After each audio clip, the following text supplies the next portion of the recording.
हम पढ़ रहे थे इंडियन पॉलिटी। तो इंडियन पॉलिटी की सीरीज में हम 3 पार्ट कवर कर चुके हैं। ये हमारा चौथा पार्ट है। अगर आपने 3 पार्ट नहीं देखे हैं तो आप प्ले लिस्ट में जाके उन 3 पार्ट को देख सकते हैं। तो शुरू करते हैं। शक्तियों का पृथक्करण। न्यायपालिका। विधि पर निर्णय की शक्ति न्यायपालिका की होती है। हमारे देश में 3 स्तर पर न्यायपालिका है: सर्वोच्च न्यायालय, उच्च न्यायालय और जिला न्यायालय। शक्तियों का पृथक्करण विधायिका, कार्यपालिका और न्यायपालिका के बीच किया गया है संविधान में। कार्यपालिका विधि या कानून के क्रियान्वयन की शक्ति कार्यपालिका के पास होती है। अनुच्छेद 52 से 78। अनुच्छेद 52 राष्ट्रपति नाममात्र का प्रमुख निर्वाचक मंडल द्वारा निर्वाचित होता है। और निर्वाचक मंडल अनुच्छेद 54 में है। राष्ट्रपति का कौन कौन होते हैं: लोकसभा के निर्वाचित सदस्य, राज्यसभा के निर्वाचित सदस्य, राज्य एवं केंद्र शासित प्रदेशों की विधानसभाओं के निर्वाचित सदस्य। प्रधानमंत्री वास्तविक प्रमुख होता है। लोकसभा में बहुमत दल का नेता होता है। न्यायपालिका हो चुकी, कार्यपालिका हो चुकी और विधायिका। संसद 79 से 122 तक अनुच्छेद में संसद का उल्लेख किया गया है। विधि या कानून निर्माण या परिवर्तन करने की शक्ति संसद के पास है। राज्यसभा का अनुच्छेद 80 में उल्लेख किया गया। राज्यसभा को उच्च सदन भी कहते हैं। अधिकतम 250 सदस्य हो सकते हैं। 12 सदस्य राष्ट्रपति द्वारा नामित होते हैं। लोकसभा का उल्लेख अनुच्छेद 81 में है। निम्न सदन कहते हैं। अधिकतम 550 सदस्य हो सकते हैं लोकसभा से। राज्य कार्यपालिका। राज्यपाल अनुच्छेद 153। राज्य का संवैधानिक प्रमुख तथा केंद्र सरकार के प्रतिनिधि के रूप में होता है राज्यपाल, जिसकी नियुक्ति राष्ट्रपति के मुहर लगे आज्ञा पत्र के माध्यम से की जाती है। अनुच्छेद 155 के तहत कार्यकाल सामान्यतः 5 वर्ष किंतु वास्तव में राष्ट्रपति के प्रसाद पर्यंत पद धारण करता है। अनुच्छेद 156। मुख्यमंत्री राज्य का वास्तविक प्रमुख होता है। विधानसभा में बहुमत प्राप्त दल का नेता होता है। मुख्यमंत्री की नियुक्ति राज्यपाल द्वारा की जाती है। अनुच्छेद 164 के तहत राज्यपाल के प्रसाद पर्यंत पद धारण करता है विधानसभा में बहुमत में रहने तक। मंत्रिपरिषद राज्यपाल को सहायता एवं सलाह देने के लिए मंत्रिपरिषद होती है। अनुच्छेद 163 के तहत मंत्रियों की नियुक्ति राज्यपाल द्वारा मुख्यमंत्री के परामर्श से की जाती है। मुख्यमंत्री के त्यागपत्र देने के साथ ही मंत्रिपरिषद भंग हो जाती है। राज्य कार्यपालिका संविधान के भाग 6 के अंतर्गत अनुच्छेद 153 से 167 तक राज्य कार्यपालिका का वर्णन है। महाधिवक्ता राज्य का सर्वोच्च विधि अधिकारी होता है। अनुच्छेद 165 के तहत जिसकी नियुक्ति राज्यपाल द्वारा की जाती है। कार्यकाल निश्चित नहीं होता। महाधिवक्ता राज्यपाल के प्रसाद पर्यंत पद धारण करता है। केंद्र राज्य संबंध। विधायी संबंध, प्रशासनिक संबंध और वित्तीय संबंध। सबसे पहले विधायी संबंध पढ़ते हैं। संविधान के भाग 11 में अनुच्छेद 245 से 255 तक विधायी संबंधों की बात की गई है। अवशिष्ट विधायी शक्तियां संघीय संसद को प्राप्त प्रदत्त हैं। केंद्र एवं राज्य के मध्य विधायी शक्तियों के बंटवारे हेतु 3 सूचियों का प्रावधान है: संघ सूची, राज्य सूची और समवर्ती सूची।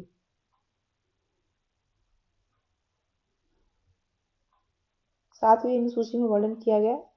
अनुच्छेद 249 राज्य सूची के विषयों पर संबंध में संसद की विधायी शक्तियों का उल्लेख है। अगर प्रशासनिक संबंध, संविधान के भाग 11 के अंतर्गत अनुच्छेद 256 से 263 तक उल्लेख है प्रशासनिक संबंधों का। संघ सरकार द्वारा कुछ दशाओं में राज्य पर नियंत्रण। अनुच्छेद 263 केंद्र एवं राज्यों के मध्य समन्वय स्थापित करने हेतु राष्ट्रपति को एक अंतर्राज्यीय परिषद स्थापित करने की शक्ति प्रदान करता है। वित्तीय संबंध, संविधान के भाग 12 के अंतर्गत अनुच्छेद 268 से 281 के तहत प्रावधान है: भारत की आकस्मिकता निधि की स्थापना। राज्य की आकस्मिकता निधि की स्थापना, कुछ राज्यों को संघ से अनुदान की व्यवस्था, वित्त आयोग का गठन।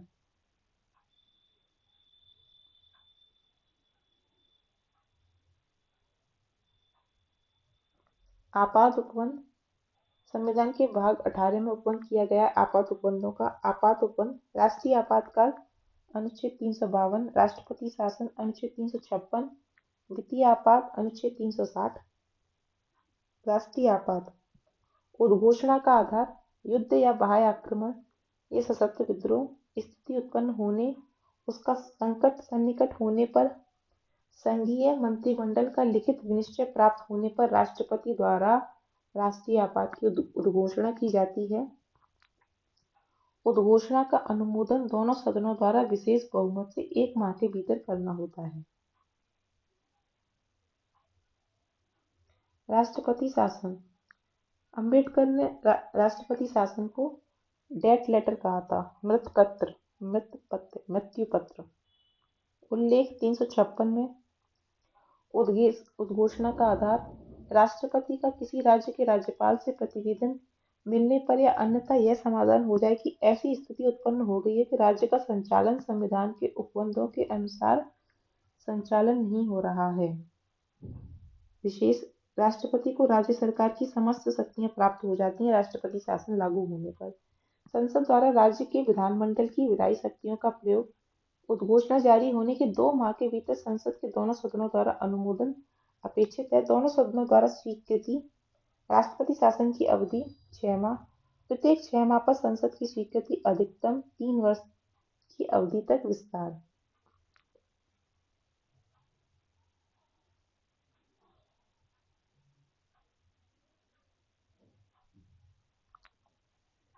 वित्तीय आपात भारतीय संविधान के अनुच्छेद 360 में किया गया है। वित्तीय आपात का उल्लेख उद्घोषणा का आधार राष्ट्रपति की संस्तुति पर भारत या उसके किसी क्षेत्र के वित्तीय स्थिति पर खतरा। उद्घोषणा पर संसद स्वीकृत उद्घोषणा जारी होने पर 2 माह के अंदर सामान्य बहुमत से। आपात की स्थिति अनिश्चित काल के लिए तब तक प्रभावी रहेगा जब तक पश्चावत उद्घोषणा द्वारा वापस न हो। प्रावधान राज्य के सभी मामलों पर केंद्र का नियंत्रण हो रहा। भारत में कभी भी वित्तीय आपातकाल लागू नहीं किया गया अभी तक। वित्त आयोग का उल्लेख अनुच्छेद 280 में है। राष्ट्रपति द्वारा प्रत्येक 5 वर्ष के अंतराल पर या आवश्यकता अनुसार उससे पहले एक वित्त आयोग के गठन का प्रावधान है। कार्य क्या है? संघ और राज्यों के मध्य करों के शुद्ध आगमों का वितरण। अनुच्छेद 275 के तहत भारत की संचित निधि में से राज्यों के राजस्व में सहायता का अनुदान देना। राज्य वित्त आयोग की सिफारिशों के आधार पर राज्यों में स्थानीय निकायों, पंचायतों एवं नगरपालिकाओं के संसाधनों की अनुपूर्ति हेतु संचित निधि के संवर्धन के लिए उपाय। सुदृढ़ वित्त के हित में अन्य कोई विषय जो राष्ट्रीय आयोग को निर्दिष्ट करे।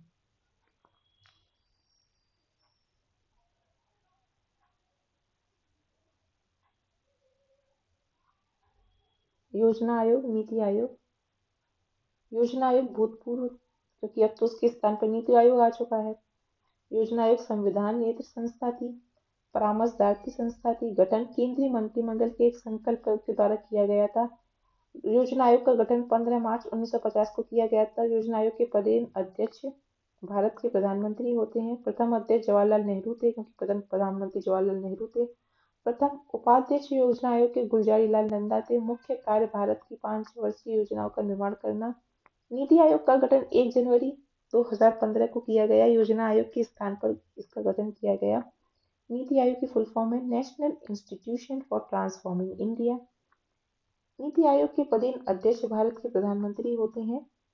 उपाध्यक्ष का दर्जा भारत सरकार के कैबिनेट मंत्री के समान होता है। विशेष सहकारी संघवाद के सिद्धांत पर आधारित है। लोकपाल और महत्वपूर्ण आयोग ओम्बुड्समैन अंतर्राष्ट्रीय स्तर पर नागरिकों की शिकायतों के निर्वहन हेतु बनाई गई संस्था। ओम्बुड्समैन की लोकपाल ओम्बुड्समैन की स्थापना हमने 809 में स्वीडन में हुई थी। स्वतंत्र पर्यवेक्षी एजेंसी के रूप में ओम्बुड्समैन की स्थापना की जाती है।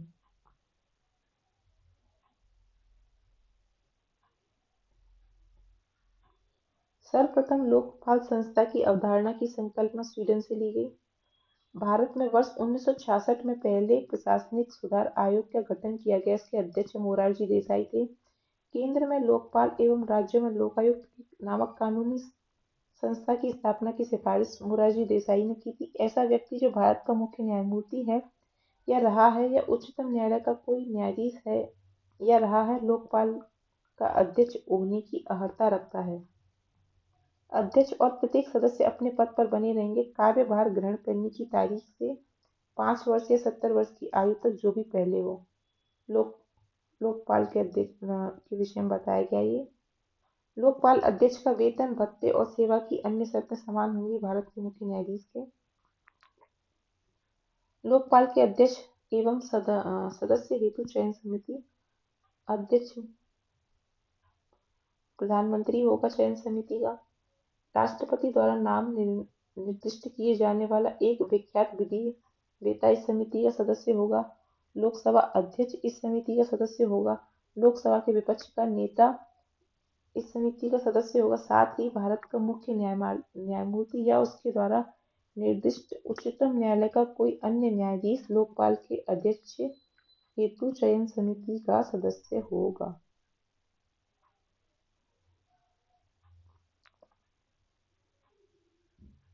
अन्य संबंधित तथ्य।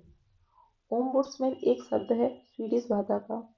ओम्बुड्समैन का शाब्दिक अर्थ होता है लोगों का प्रतिनिधि। भारत में ओम्बुड्समैन को जाना जाता है लोकपाल के नाम से। Law, liberty and social justice पुस्तक के लेखक हैं न्यायमूर्ति पी.वी. गजेंद्र गढ़कर। भारतीय संदर्भ। भारतीय लोकतांत्रिक व्यवस्था के अंतर्गत जन शिकायतों के निर्वाणार्थ ओम्बुड्समैन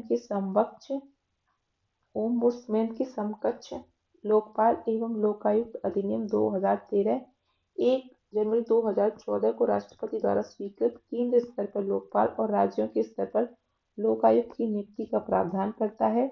लोकपाल संस्था केंद्र स्तर पर गैर संवैधानिक दर्जे वाली वैधानिक निकाय है। इसमें एक अध्यक्ष और 8 से अनधिक सदस्यों का प्रावधान है। संस्था का गठन मार्च 2009 में। प्रथम अध्यक्ष पिनाकी चंद्र घोष। महाराष्ट्र भारत का प्रथम राज्य था जिसने लोकायुक्त कार्यालय की स्थापना 1971 में की थी। उड़ीसा लोकायुक्त से संबंधित विधेयक पारित करने वाला प्रथम राज्य था 1970। विधेयक तो उड़ीसा ने पारित कर दिया था, लेकिन गठन सबसे पहले महाराष्ट्र ने किया था।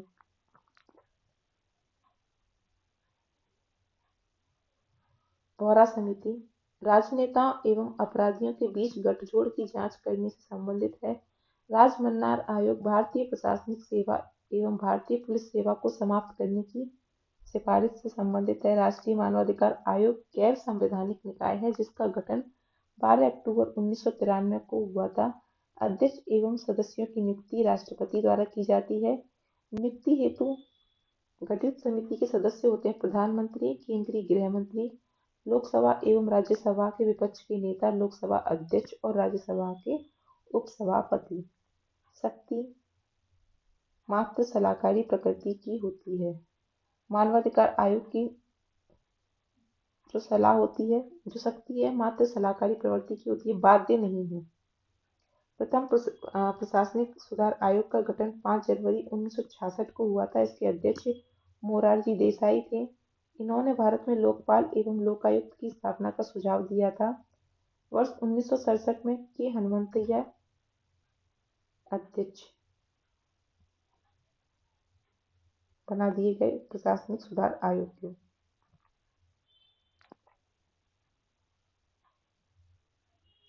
संविधान के प्रमुख भाग, विषय और संबंधित अनुच्छेद। भाग 1 संघ एवं राज्य उसका राज्य क्षेत्र अनुच्छेद 114। भाग 2 नागरिकता 5 से 11 अनुच्छेद। भाग 3 मूल अधिकार 12 से 35 अनुच्छेद। भाग 4 राज्य की नीति निदेशक तत्व अनुच्छेद 36 से 51। भाग 4 ए मूल अधिकार मूल कर्तव्य अनुच्छेद 51 का। भाग 5 संघ सरकार अनुच्छेद 52 से 151। भाग 6 राज्य सरकारें अनुच्छेद 152 से 237। भाग 9 पंचायत 243 से 243 चुनाव। 9(1) कार्य नगर पालिकाएं 243 त से 243 य। भाग 11 संघ एवं राज्यों के बीच संबंध 245 से 263। भाग 15 निर्वाचन 324 से 329। भाग 16 अनुसूचित जाति जनजाति पिछड़े वर्ग एवं आंगल भारतीय संबंध में विशेष उपबंध अनुच्छेद 330 से 342 का। भाग 17 राजभाषा 343 से 351। भाग 18 आपात उपबंध 342 से 360। भाग 20 संविधान का संशोधन 368। लोकसभा अध्यक्ष अपने निर्णय मत का प्रयोग करते हैं टाई की स्थिति में, यानी जब किसी मत पे दोनों पक्ष विपक्ष के मत बराबर होते हैं तो टाई की स्थिति में लोकसभा अध्यक्ष अपना निर्णायक मत देते हैं। आम चुनावों के बाद नवनिर्वाचित सदस्यों की शपथ दिलाता है प्रोटेम स्पीकर। प्रोटेम स्पीकर की नियुक्ति करता है लोकसभा के संदर्भ में राष्ट्रपति और विधानसभा के संदर्भ में राज्यपाल। लोकसभा अध्यक्ष अपना त्यागपत्र सौंपता है लोकसभा के उपाध्यक्ष को।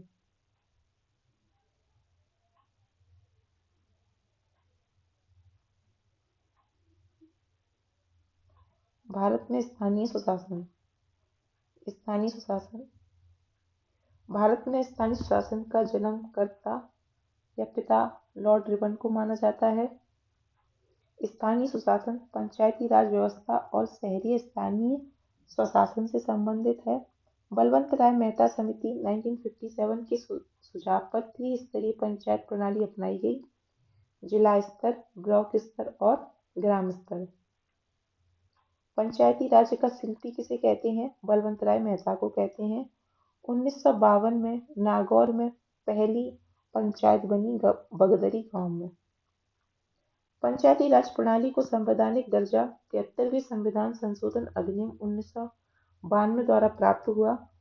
पंचायत में महिलाओं को 1/3 आरक्षण का प्रावधान अनुच्छेद 243(3) के अंतर्गत किया गया है। पंचायती राज व्यवस्था प्रभाव में आई 24 अप्रैल 1993 से। पंचायती राज व्यवस्था से संबंधित अनुच्छेद है अनुच्छेद 243 से 243(ण)। 2 अक्टूबर 1959 को पंडित जवाहरलाल नेहरू द्वारा पंचायती राज व्यवस्था का उद्घाटन किया नागौर, राजस्थान से। अशोक मेहता समिति 1977 पंचायती राज से संबंधित है, जिसने 2 स्तरीय पंचायती राज व्यवस्था की अनुशंसा की थी। जीवी के राय समिति 1985 में गठित की गई। एम.एल. सिंघवी समिति 1986 में गठित की गई, जिसने पहली बार पंचायती राज को संवैधानिक मान्यता देने का बात कही या फिर उल्लेख किया। टी.के. थुंगन समिति 1988 में गठित की गई थी पंचायती राज से संबंधित। वर्धा समिति 1991 में गठित की गई थी, ये भी पंचायत समिति से संबंधित है। सादिक अली समिति 1964 में गठित की गई, ये भी पंचायती राज से संबंधित है।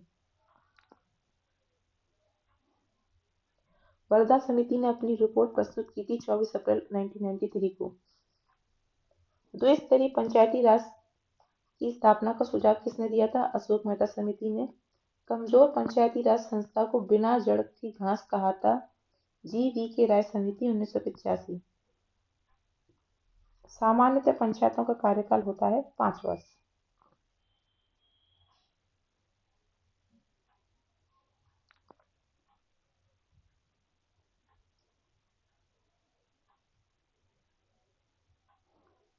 ग्राम पंचायत की स्थापना प्रत्यक्ष रूप से चुने प्रतिनिधियों द्वारा होती है। पंचायत समिति का गठन और जिला परिषद का गठन अप्रत्यक्ष रूप से चुने सदस्यों द्वारा होती है। शहरी स्थानीय शासन संवैधानिक दर्जा 74वें संविधान संशोधन 1992 द्वारा 1 जून 1993 से अस्तित्व में आई। भाग 9 का जोड़ा गया 12वीं अनुसूची जोड़ी गई। अनुच्छेद 243 के में राज्य निर्वाचन आयोग का प्रावधान है। अनुच्छेद 243 आई में राज्य वित्त आयोग का प्रावधान है। नगर पालिका, नगर निगम, नगर पालिका परिषद, नगर पंचायत त्रिस्तरीय शहरी स्थानीय शासन की व्यवस्था की गई है। महत्वपूर्ण तथ्य: 74वां संविधान संशोधन अधिनियम प्रभावी हुआ 1 जून 1993 से। संविधान के भाग 9 का में शामिल अनुच्छेद हैं 243 से 243 या 6। भारत में शहरी स्थानीय शासन है 8 प्रकार के। कौन कौन से हैं? नगर निगम, नगर पालिका, अधिसूचित क्षेत्र समिति, नगर क्षेत्र समिति, छावनी परिषद, नगरीय क्षेत्र न्यायस्पदन विशेष उद्देश्य के लिए गठित एजेंसी।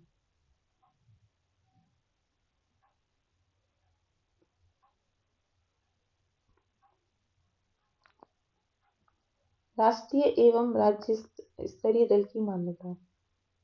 राष्ट्रीय दल की मान्यता किसे मिलती है? चुनाव चिन्ह आरक्षण एवं आवंटन आदेश 1968 यथा संशोधित के अनुसार किसी राजनीतिक दल को राष्ट्रीय राजनीतिक दल का दर्जा प्राप्त करने के लिए अधोलिखित 3 में से किसी एक शर्त को पूरा करना होता है। यदि कोई पार्टी लोकसभा में पिछले आम चुनावों के कम से कम 3 विभिन्न राज्यों में से कुल मिलाकर लोकसभा की कुल सीटों में से कम 2% आधे से अधिक किसी भिन्न को एक माना जाएगा सीटें जीती हों, अथवा उस पार्टी के प्रत्याशियों को कम से कम 4 राज्यों में पिछले लोकसभा आम चुनावों या राज्यसभा विधानसभा चुनावों में कुल वैध मतों का न्यूनतम 6% मत और कम से कम 4 लोकसभा सीटें प्राप्त हुई हों, अथवा कोई पार्टी 4 या अधिक राज्यों में राज्य स्तरीय दल के रूप में मान्यता प्राप्त रखती है तो उसको राष्ट्रीय पार्टी का दर्जा मिल जाएगा।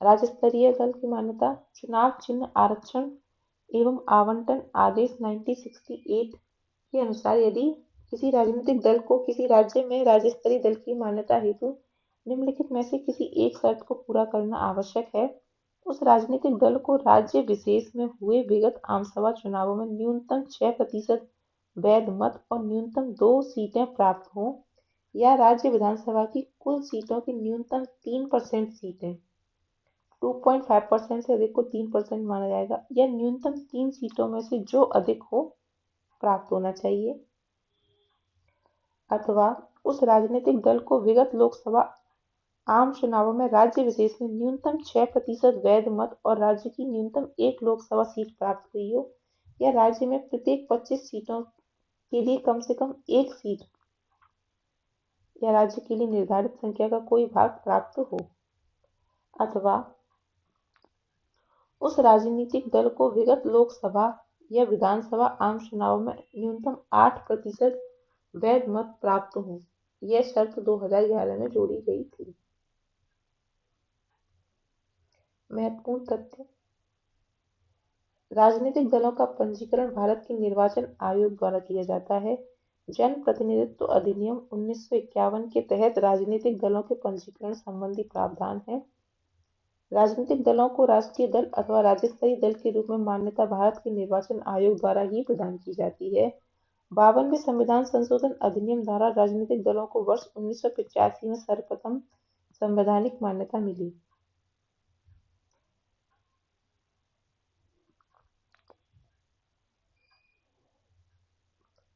वर्तमान में 8 राजनीतिक दलों को मान्यता प्राप्त है। भाजपा, कांग्रेस, राष्ट्रीय Congress party, Akhil Bharatiya Trinamool Congress, national people's party, Bharatiya communist party, मार्क्सवादी कम्युनिस्ट पार्टी, बसपा। आप को भी राष्ट्रीय दल के रूप में मान्यता मिल चुकी है। आम आदमी पार्टी। सूचना का अधिकार अधिनियम RTI 2005।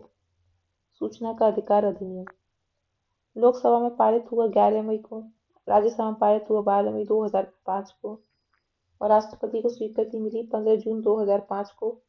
12 अक्टूबर 2005 से जम्मू कश्मीर के अतिरिक्त पूरे देश में प्रभावी हो गया था।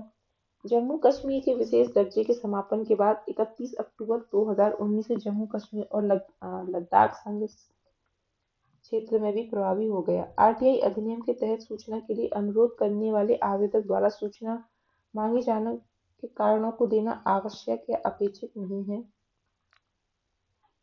उच्च न्यायालय जिसने कहा था कि RTI आवेदक को सूचना मांगने का कारण बताना चाहिए, मद्रास उच्च न्यायालय ने कहा था सितंबर 2014 में। सूचना का अधिकार अधिनियम का उद्देश्य सार्वजनिक पदाधिकारी से सूचना प्राप्त करने की पहुंच उपलब्ध कराना है। सूचना का अधिकार अधिनियम जिम्मेदार है नौकरशाही में उत्तरदायित्व का मनोभाव बढ़ाने के लिए। सूचना का अधिकार है एक विधिक अधिकार, साथ ही सर्वोच्च न्यायालय द्वारा इसे वाक एवं अभिव्यक्ति की स्वतंत्रता के मूल अधिकार का भाग भी माना जाता है। सूचना का अधिकार अधिनियम 2005 की उद्देशिका में उल्लिखित है सूचना की पारदर्शिता, सूचना का प्रकटन, संसूचित नागरिकता और लोकतांत्रिक आदर्श की प्रभुता। आरटीआई अधिनियम के प्रमुख प्रावधान हैं। सूचना के अधिकार का अभिप्राय है किसी लोक पदाधिकारी द्वारा नियंत्रित सूचनाओं तक पहुंच। आरटीआई के दायरे में शामिल है भारत के मुख्य न्यायाधीश का कार्यालय। नवंबर 2015 से केंद्र सरकार, राज्य सरकार, पंचायती राज संस्थाएं, स्थानीय निकाय, प्रत्यक्ष या अप्रत्यक्ष रूप से सरकारी सहायता प्राप्त गैर सरकारी संगठन।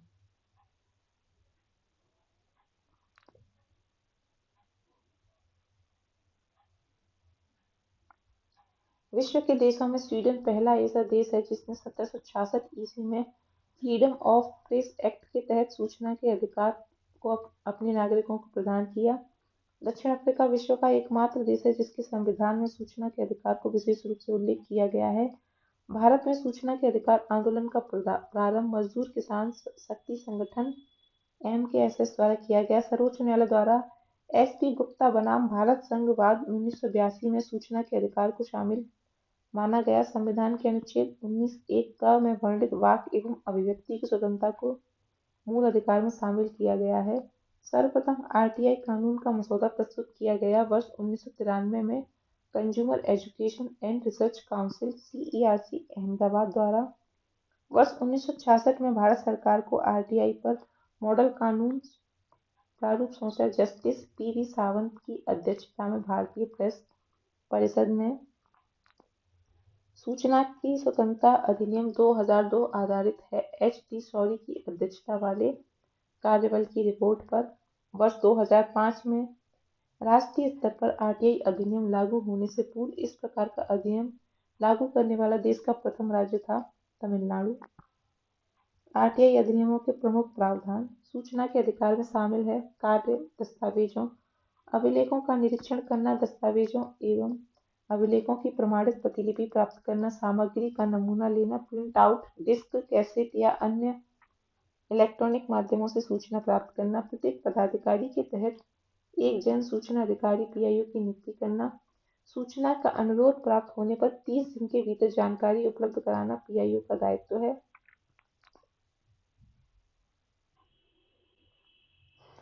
मांगी गई सूचना के व्यक्ति के जीवन या स्वतंत्रता से संबंधित होने पर 48 घंटे के भीतर सूचना उपलब्ध कराना आवश्यक है।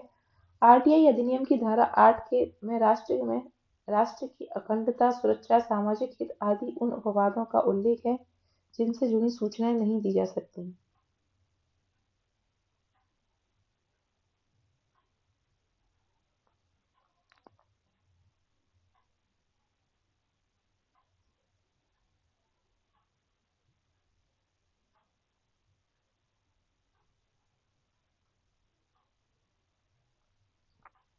महत्वपूर्ण अनुच्छेद। अनुच्छेद 117 में वित्त विधेयकों के बारे में विशेष उपबंध है। अनुच्छेद 32 को संविधान की आत्मा कहा है। BN अम्बेडकर ने। अनुच्छेद 20 अपराधों के दोष सिद्धि के संबंध में संरक्षण से संबंधित है। अनुच्छेद 22 गिरफ्तारी एवं निरोध से संरक्षण। अनुच्छेद 111 विधेयक पर राष्ट्रपति की स्वीकृति। अनुच्छेद 160 राष्ट्रपति के द्वारा राज्यपाल के कृत्यों का निर्वहन। अनुच्छेद 105 संसद के सदस्यों के विशेषाधिकार। अनुच्छेद 101 साधारण विधेयक के लिए संयुक्त बैठक। अनुच्छेद 109 धन विधेयक के संबंध में विशेष प्रक्रिया। अनुच्छेद 110 धन विधेयक की परिभाषा। अनुच्छेद 122 संसद की कार्यवाही की जांच को प्रतिबंधित। अनुच्छेद 32 संवैधानिक उपचारों का अधिकार। अनुच्छेद 169 विधानसभा को विधान परिषद के सृजन का प्रस्ताव। अनुच्छेद 350 का शिक्षा के प्राथमिक स्तर पर मातृभाषा में शिक्षा। अनुच्छेद 344 राज्य की भाषा आयोग 1955 में BG खेर द्वारा गठित किया गया। अनुच्छेद 43 मनरेगा से संबंधित है। अनुच्छेद 338 राष्ट्रीय SC आयोग का गठन। अनुच्छेद 338 का राष्ट्रीय अनुसूचित जनजाति आयोग का गठन। अनुच्छेद 330 लोकसभा में अनुसूचित जाति एवं जनजाति के लिए आरक्षण की व्यवस्था। अनुच्छेद 332 राज्य विधानसभा में अनुसूचित जाति एवं जनजाति के लिए आरक्षण की व्यवस्था।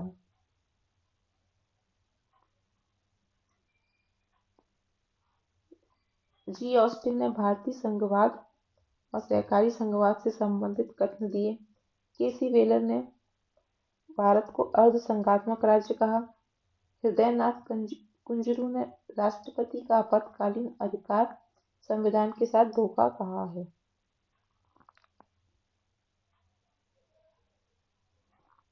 30 जनवरी 1990 को SC एंड ST अत्याचार अधिनियम 1989 आया।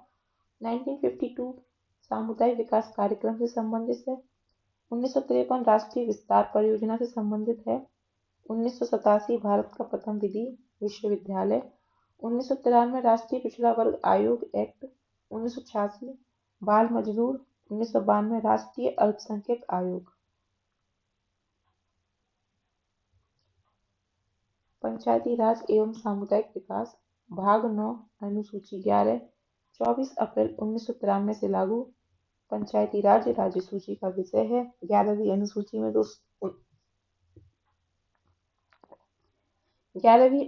में 29 विषय पंचायती राज से संबंधित हैं। सांसद जिला परिषद के सदस्य। अनुच्छेद 243 ए ग्राम सभा। बी पंचायतों का गठन। सी पंचायतों की संरचना। डी स्थानों का आरक्षण अनुसूचित जाति जनजाति व महिलाओं के लिए। ई पंचायतों की अवधि पहले अधिवेशन से 5 वर्ष तक। एफ सदस्यों की निर्धारिता 21 वर्ष। जी पंचायतों की शक्तियां प्राधिकार और उत्तरदायित्व। एच पंचायतों की कर उगाहने की शक्तियां और उनकी निधियां। आई वित्त आयोग का गठन। जे पंचायतों के लेखाओं का संपरीक्षा। के पंचायतों के लिए निर्वाचन।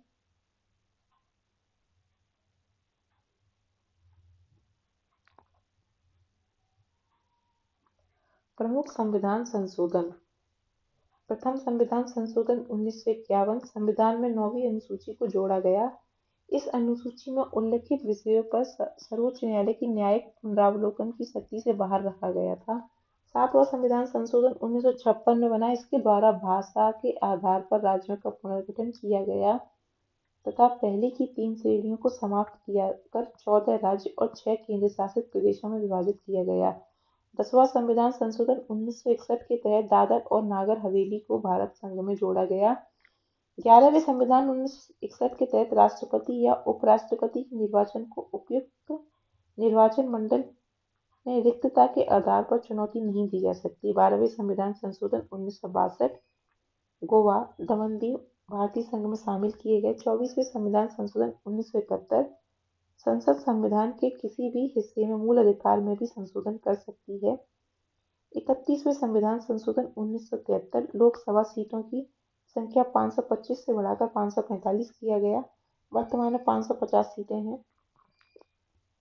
36वां संविधान संशोधन अधिनियम 1975 भारतीय संघ में सिक्किम को पूर्ण राज्य का दर्जा प्रदान किया गया। 42वें संविधान संशोधन 1976 के द्वारा प्रस्तावना में समाजवादी पंथनिरपेक्ष एवं अखंडता शब्द जोड़े गए। भाग 4 का में नागरिकों के मूल कर्तव्यों को जोड़ा गया। राष्ट्रपति को मंत्रिमंडल की सलाह मानने के लिए बाध्य किया गया। 44वें संविधान संशोधन अधिनियम 1978 राष्ट्रपति के द्वारा विधेयक को पुनर्विचार के लिए एक बार वापस भेजने की शक्ति प्रदान की गई। राष्ट्रीय आपात के संदर्भ में आंतरिक अशांति शब्द के स्थान पर सशस्त्र विद्रोह जोड़ा गया।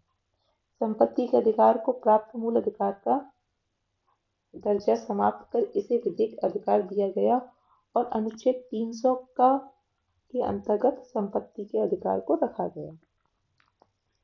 राष्ट्रीय आपात के दौरान अनुच्छेद 20 और 21 के द्वारा प्रदत्त मूल अधिकारों को निलंबित नहीं किया जा सकता है। 44वें संविधान संशोधन द्वारा ये प्रावधान किया गया। 52वें संविधान संशोधन 1985 इसके तहत संसद एवं राज्य विधानमंडल के सदस्यों को दल बदल के मामले में अयोग्य घोषित करने की व्यवस्था है। इसके लिए 10वीं अनुसूची को जोड़ा गया। 58वें संविधान संशोधन अधिनियम 1987 संविधान का प्राधिकृत पाठ हिंदी भाषा में उपलब्ध कराया गया।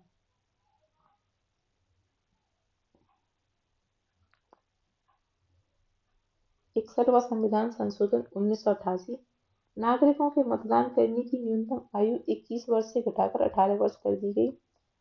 59वां संविधान संशोधन 1951 संघ शासित प्रदेश दिल्ली को राष्ट्रीय राजधानी क्षेत्र का दर्जा प्रदान किया गया। इसके अलावा दिल्ली के लिए 70 सदस्यीय विधानसभा की व्यवस्था की गई। 73वें संविधान संशोधन 1992 में संविधान के भाग 9 में 9 तथा 11वीं अनुसूची जोड़कर पंचायतों को संवैधानिक दर्जा प्रदान किया गया। 74वें संविधान संशोधन के द्वारा संविधान के भाग 9 का और 12वीं अनुसूची जोड़ी गई। इसके द्वारा शहरी स्थानीय निकायों को संवैधानिक दर्जा प्रदान किया गया। 84वें संविधान संशोधन 2001 लोकसभा तथा राज्यसभा सीटों के पुनर्निर्धारण पर 25 वर्ष के लिए 2026 तक रोक दिया गया। 86वां संविधान संशोधन 2002 प्रारंभिक शिक्षा को मूल अधिकार का दर्जा प्रदान किया गया। अनुच्छेद 21 क के तहत व्यवस्था की गई कि राज्यों को 6 से 14 वर्ष तक की आयु के बच्चों के लिए निःशुल्क प्रारंभिक शिक्षा प्रदान करने की व्यवस्था करनी चाहिए। अनुच्छेद 51 क के तहत इसी से संबंधित 11वां कर्तव्य जोड़ा गया। अनुच्छेद 45 की विषय वस्तु बदली गई, जिसके तहत राज्य सभी बालकों को 14 वर्ष की आयु पूरे होने तक निःशुल्क और अनिवार्य शिक्षा देने के लिए उपबंध करने का प्रयास करेगा। 91वां संविधान संशोधन अधिनियम 2003 इसके द्वारा मंत्रिपरिषद के आकार को सीमित किया गया, जो कि लोकसभा की कुल सदस्य संख्या का 15% से अधिक नहीं होगा।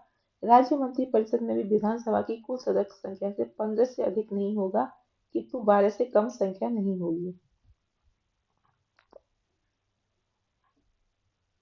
97वां संविधान संशोधन अधिनियम 2011 सहकारी समिति बनाने का अधिकार अनुच्छेद 19 के तहत मौलिक अधिकार बना दिया गया। सहकारी समितियां नाम का नया भाग 9 ख जोड़ा गया। 100वां संविधान संशोधन अधिनियम 2015 यह भारत और बांग्लादेश के मध्य भूमि हस्तांतरण से संबंधित है। 11वां संविधान संशोधन अधिनियम 2016 इसके तहत वस्तु एवं सेवा कर जीएसटी से संबंधित प्रावधान शामिल किए गए।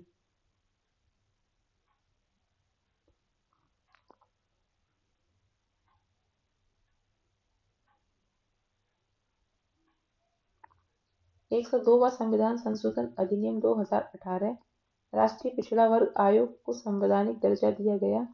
103वें संविधान संशोधन 2019 सामान्य वर्ग के गरीबों को आर्थिक आधार पर 10% आरक्षण की व्यवस्था। 104वां संविधान संशोधन अधिनियम 2019 लोकसभा एवं राज्य विधानसभा में अनुसूचित जाति एवं जनजातियों के लिए स्थानों का आरक्षण 10 वर्ष की वृद्धि की गई। लोकसभा एवं राज्य विधानसभा में नाम निर्देशन द्वारा आंग्ल भारतीय समुदाय के प्रतिनिधित्व संबंधी उपबंध को समाप्त कर दिया गया।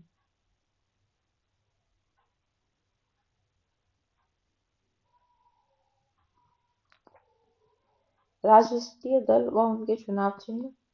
भारतीय राष्ट्रीय कांग्रेस का चुनाव चिन्ह हाथ का पंजा, बीजेपी कमल का फूल, बहुजन समाज पार्टी हाथी, सीपीआई कम्युनिस्ट पीपुल्स पार्टी हंसिया पबाली, भारतीय कम्युनिस्ट पार्टी मार्क्सवादी हंसिया हथौड़ा और तारा, राष्ट्रवादी कांग्रेस पार्टी घड़ी, अखिल भारतीय तृणमूल कांग्रेस जोड़ा फूल, नेशनल पीपुल्स पार्टी पुस्तक, आम आदमी पार्टी झाड़ू। और इस तरह हमारा पॉलिटी पूरी हुई।